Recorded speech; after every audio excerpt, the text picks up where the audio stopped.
সরকারি প্রাথমিক বিদ্যালয়ের সহকারী শিক্ষকদের যে কর্মবিরতি চলছে সেই কর্মবিরতির প্রভাব কিন্তু শিক্ষাক্ষেত্রে কিছুটা পড়েছে। অর্থাৎ সহকারী শিক্ষক যারা রয়েছেন তারা কিন্তু ক্লাস নিচ্ছেন না এবং ক্লাস না নেওয়ার কারণে শিক্ষার্থী যারা রয়েছেন তাদের পড়াশোনায় ব্যাঘাত ঘটছে বা কিছুটা ক্ষতি হচ্ছে, এটি বলাই যায়। এবং আমরা এই বিষয়ে কথা বলেছিলাম শিক্ষকদের সাথে।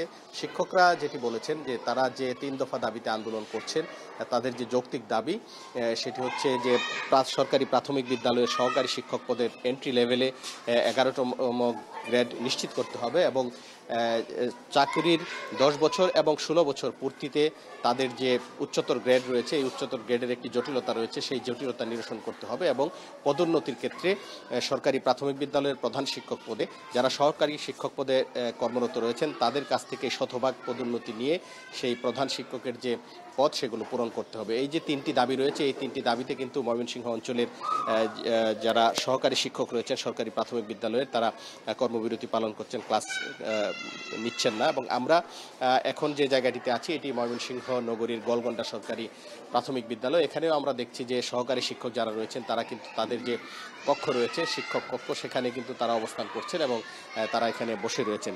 তবে শিক্ষার্থীদের মধ্যে শৃঙ্খলা রক্ষার জন্য এবং শিক্ষার্থীদের নিরাপত্তায় কিন্তু তারা দায়িত্ব পালন করছেন। অর্থাৎ ক্লাসে যেন শিক্ষার্থীরা ঠিক সঠিকভাবে বসে থাকে এবং তারা বাচ্চাদের যেন কোনো ক্ষতি না হয় সেই বিষয়টি কিন্তু সব শিক্ষকরাই দেখভাল করছেন।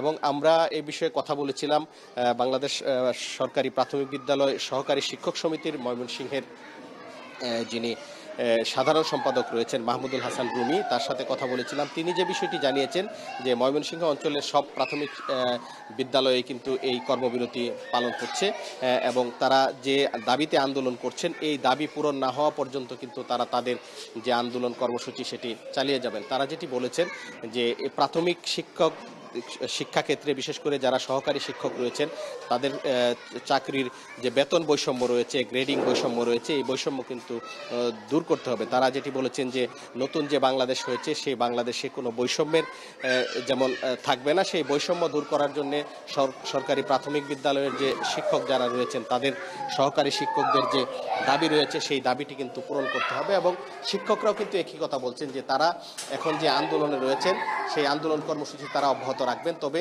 সরকার যদি তাদের দাবি মেনে নেয় তাহলে তারা অতিরিক্ত ক্লাস নিয়ে বাড়তি পরিশ্রম করে শিশুদের বা শিক্ষার্থীদের যে ক্ষতি হচ্ছে পড়াশোনায় সেই ক্ষতি কিন্তু তারা পুষিয়ে নেবেন, সেই কথাও কিন্তু আমাদেরকে জানিয়েছেন।